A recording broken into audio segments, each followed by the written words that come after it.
Des photos d'une restitution en 3 dimensions de l'antique ville de Timgad circulent sur les réseaux sociaux depuis quelque temps. Il s'agit du travail d'architecte italien ayant restitué ce site archéologique romain.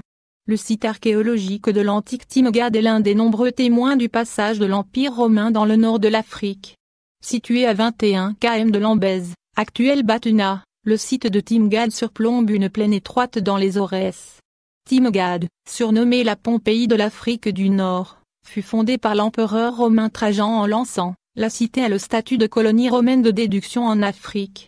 À l'époque, ses habitants avaient tous la citoyenneté romaine. Le nom de cette colonie était Marciana Traena Tamugadi. Marciana Traena en l'honneur de l'empereur et de sa sœur Marciana et Tamugadi en référence au nom berbère du lieu où la ville a été édifiée et qui signifie le sommet.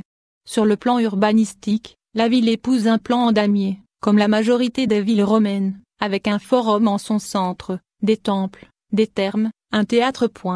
En 1982, l'UNESCO a classé le site archéologique de Timgad comme patrimoine mondial de l'humanité pour la grande valeur historique et culturelle qu'il présente.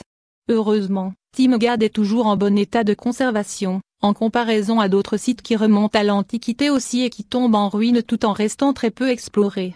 Des architectes italiens ont réalisé la restitution 3D de ce que pouvait être la cité romaine de Timgad. Cette restitution est une première pour ce site archéologique.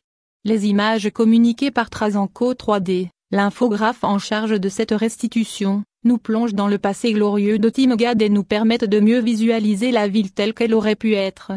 Cette initiative est un parfait exemple de la mise en valeur du patrimoine et de sa valorisation. Les nouvelles technologies permettent de réaliser des restitutions 3D et même d'effectuer des visites virtuelles. Ces nouvelles perspectives promettent de révolutionner les techniques d'archivage, de réhabilitation et de sauvegarde du patrimoine.